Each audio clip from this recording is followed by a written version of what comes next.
네, 안녕하십니까. YJ금융의 정석, IB금융 기관 투자자 관련 내용이고요. 포트폴리오 매니지먼트라는 부분에 대해서 계속 진행하고 있습니다. 오늘은 그 7번째 시간입니다. 그럼 7번째 시간으로 전략적 자산 배분, SAA의 중요성에 대한 옛날에 나온 논문 그 부분을 말씀드릴게요. 보통 자료를 찾다 보면은 전략적 자산 배분이 중요하다. 전략적 자산 배분으로 90% 이상의 수익률이 결정된다. 라는 그런 말을 들으신 분 있을 거예요. 전 종종 듣곤 하는데 그 말이 나온 뭘 보고 그 말을 하셨나요? 라고 했을 때 그 근거가 되는 논문이 이 녀석이에요. 옛날에 나온 건데요. Determinants of Portfolio Performance 2 on Update 1이 있고요. 1 부분은 좀 다른 내용이고 2 부분이 이번에 전략적 자산 배분이 90% 이상을 결정한다라는 그런 말을 쓰는 부분이 2입니다. 2. 여러분이 썼고요. 게리 P. 브리슨이라는 분이랑 다른 분, 이분은 잘 모르겠어요. 이분들 쓴 내용이고, 이 내용 궁금하시면 구글에 요거 그대로 Determinants of Portfolio Performance 2 치면은 요거 그대로 자료 얻을 수 있으니까 좀 더 깊은 공부 원하시는 보시길 바라고요. 내용 되게 많은데 저는 그냥 결론만 발췌했어요. 네. 참고 바랍니다. 네. 들어갈게요. 결론. 시작부터 결론입니다. 수많은 리미테이션과 수많은 제약 조건들이 있지만 일단 뭔 내용이냐? Determinants of Portfolio Performance 2라는 이 녀석은 뭔 내용일까요? 보시면은 결론이죠. 결론에 이 표를 보면은 이게 돼요. 사실은 표가 두 개로 돼 있어요. Security Selection, 주식을 직접 그러니까 액티브하게 주식 거래를 하느냐, 내가 직접 매니저 주식을 선택하냐, 아니면 패시브하게 놔두냐. 이 패시브는 어떻게 보면 지수에 투자하는 걸 수도 있겠죠. 그러니까 주식 선택 관련해서 패시브, 액티브 여부, 그리고 에셋 얼로케이션, 에셋군, 자산군에 대해서 여기서는 주식, 채권 이런 클래스겠지만 그런 클래스에 대해서 몇 대 몇으로 분배한 후 이후에 액티브하게 또 반응을 하느냐, 아니면 패시브하게 가냐, 그런 부분에 대한 내용이고, 결국은 자산 배분한 거 그대로 놔둔다는 얘기가 에셋 얼로케이션을 패시브하게 하면서 시큐리티 셀렉션을 패시브하게 한 이 I 영역 부분이 실제 자산 배분을 하고 그거대로 놔둔 영역이라고 할 수 있고요.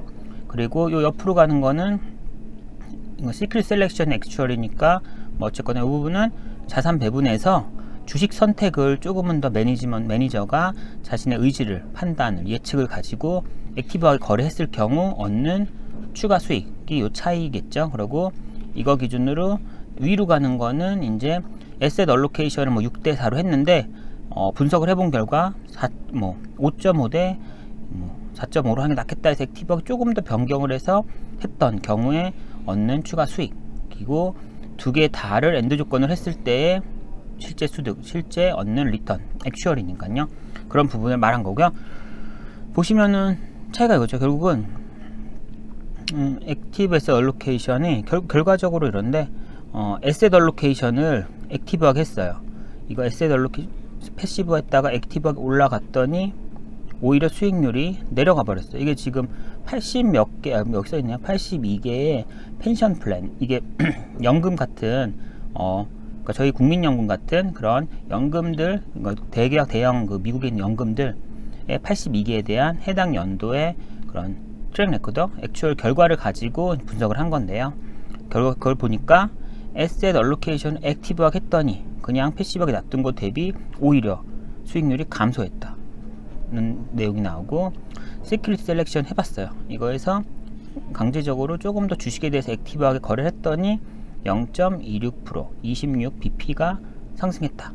크게 오르진 않죠. 왜냐면 이때 수익률 10%대를 말하고 있으니까. 그렇죠? 10%대 1%가 움직여야 어떻게 보면은 10% 이런 개념인데 생각보다 미미하죠. 그리고 기타 등등 두 개를 같이 했을 때 값을 구해서 결국은 둘 다 액티브하게 하면은 0.08%의 수익률 하락을 야기했다라는 결과가 나와요. 되게 좀 끔찍한 지금의 현실과는 다를 수 있어요. 이거 지금 1987년까지잖아요.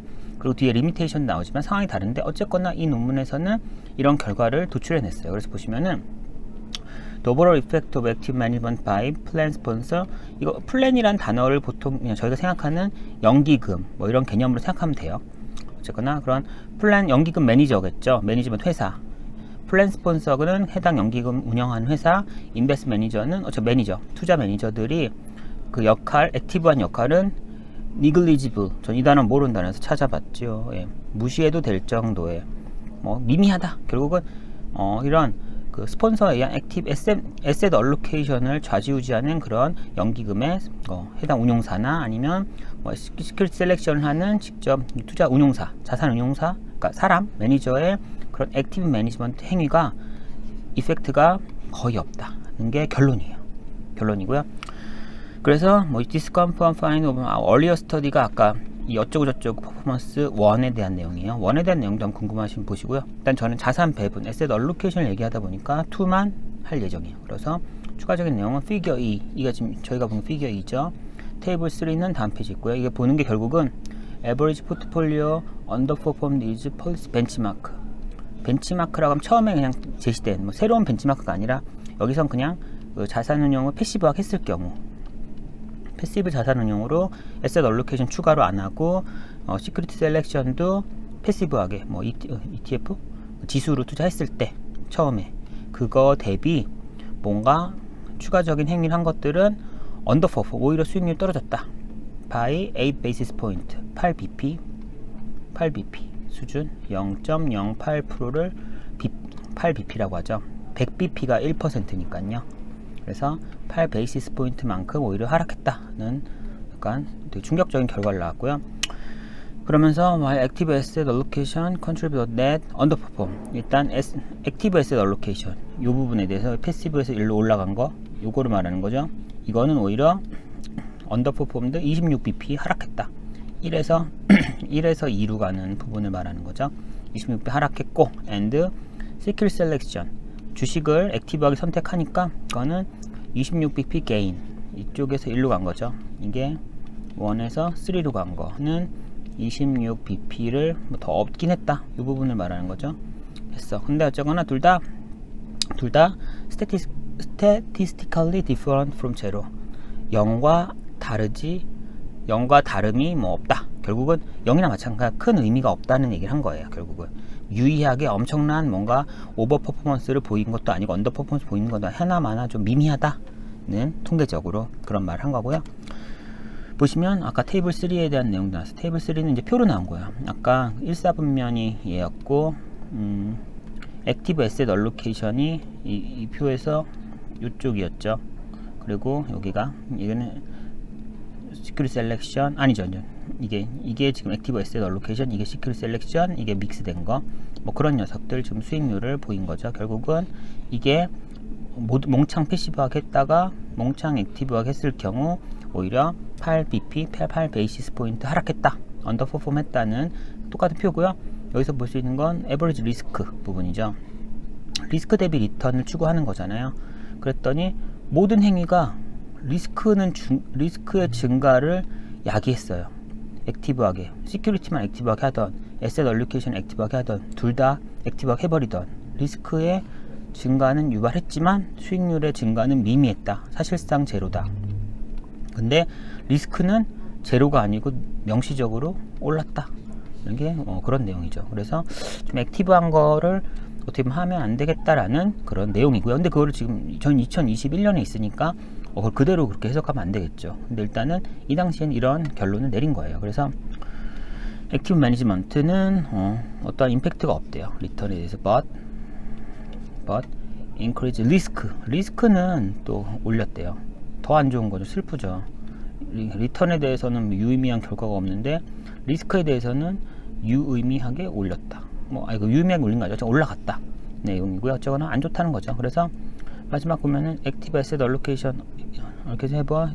negligible impact on risk relative to benchmark policy. 벤치마크 처음 거 대비 어떤 또 미미한 리스크 임팩트를 끼쳤다. 사실 이것도 올랐지만 이것도 또 사실상 미미하다고 보는 것 같아요. 결국은 큰 의미가 없다는 내용을 하는 거죠. 근데 그쵸, 사실은 수익은 올라야 됐죠. 어떻게 보면은 리스크 증가는 유의미하던 무의미하던 액티브하게 했으면 리스크량이 증가될 거는 맞고, 근데 그에 따라서 기대 수익률 정도는 롱텀이면 올랐어야 되는 평균값이니까 오르지 않았다는 그런 좀 슬픈 내용을 담고 있고요.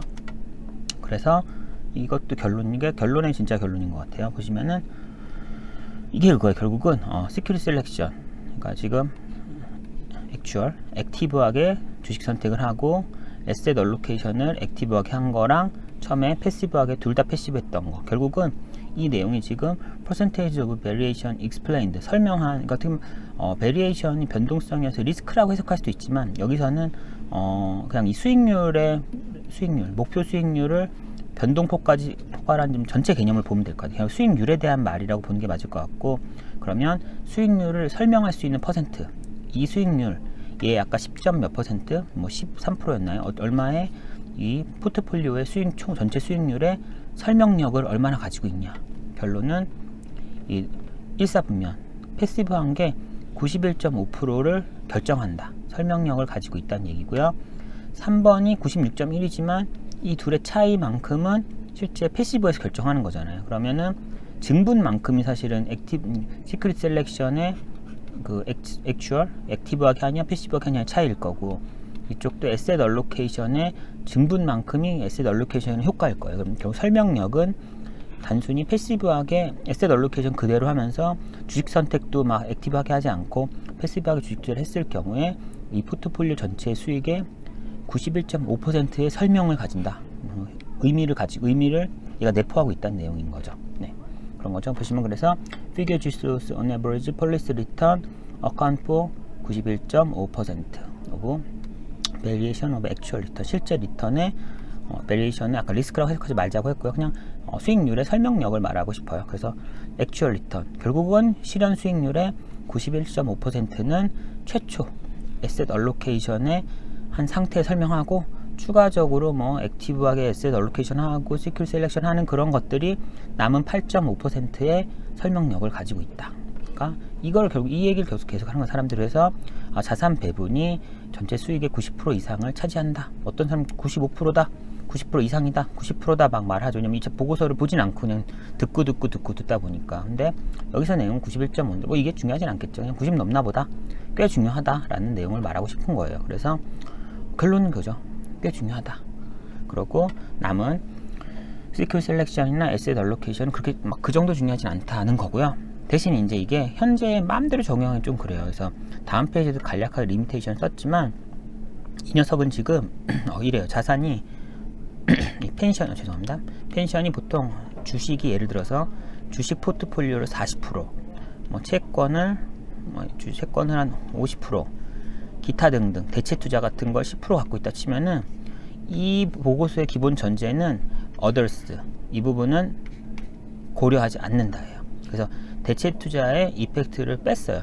그렇기 때문에 어떻게 보면 현재로 오면 올수록 대체 투자는 더 비중이 높아지고 더 다양해지고 더 복잡해지고 했잖아요. 그러니까 이런 것을 뺀 기본적으로 주식 채권이라는 큰 틀의 포트폴리오만을 가지고 두 개, 어떻게 보면은 그 클래스가 두 개밖에 없는 거예요. 에셋 클래스가 주식 클래스랑 채권 클래스 두 개. 뭐 예를 들어 4대 6으로 에셋 얼로케이션 하는 거예요. 뭐 4대 6으로 했냐? 3.5대 뭐 6.5로 했냐? 그 정도 두 개의 클래스만의 두 개만의 비율을 가지고 한 거라서 에셋 얼로케이션 자체도 아주 단순한 거고, 뭐 시큐리티 셀렉션 이 안에서 어떻게 이제 찾아내지 못했지만 주식 안에서의 이제 행위를 말할 거고요.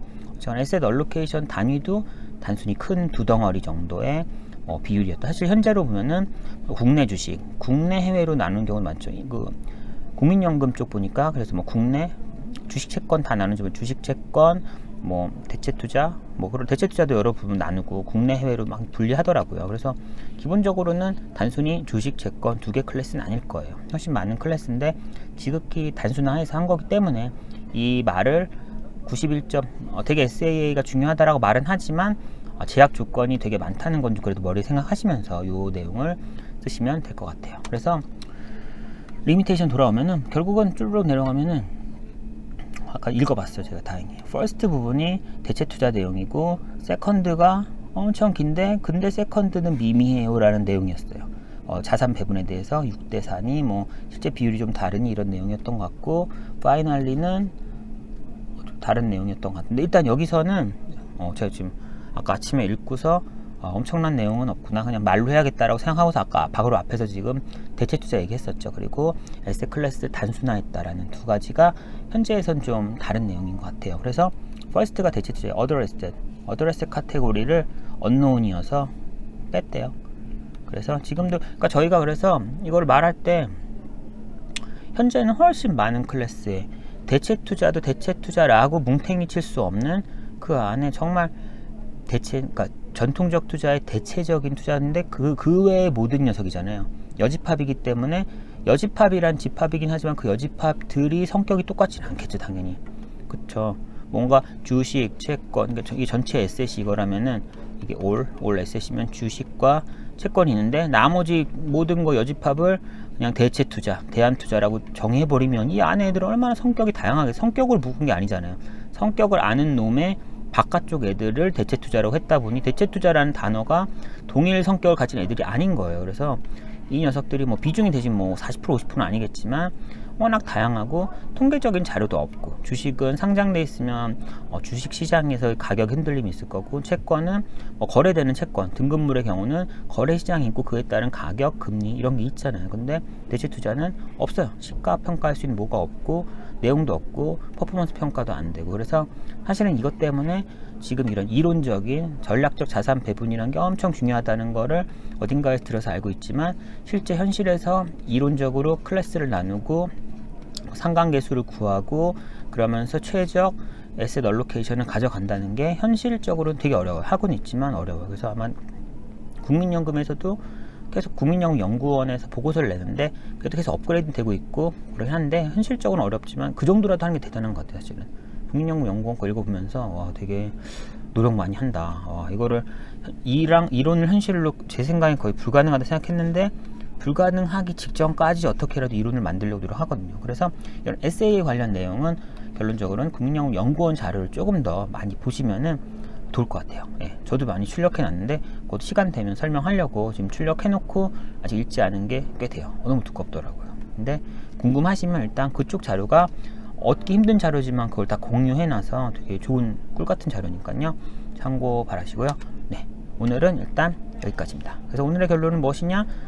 뭔가 가다 보니까 누군가가 야 너네 매니저 역할 필요 없고 자산 배분을 정확히 하면 그게 어차피 수익률의 90% 95%를 결정한대 라고 어느 윗분이 말씀을 하실 수 있는데 뭐 그 말이 틀린 말은 아니지만 굳이 그걸 또 앞에서 하지만 그 리미테이션이 많은데요. 그거는 두 개 클래스만 했고 대체수를 뺐어 이런 말을 눈앞에서 할 건 아니지만 머릿속으로라도 이 아저씨는 되게 뭐 단순한 건지도 모르면서 그냥 말 뱉는 게 아닌가, 난 저러지 말아야지 라는 반면 교사를 삼을 수도 있고요. 아니면 이해하고 말하시는 분일 수도 있죠. 그렇겠거나 뭐 그런 내용이다. 이 뒤에 백 이야기가 이런 게 있다는 거를 좀 말씀드리고 싶었어요. 네, 오늘도 수고 많으셨고요. 또 다음 시간에 뵐 수 있으면 봬요. 안녕히 가세요.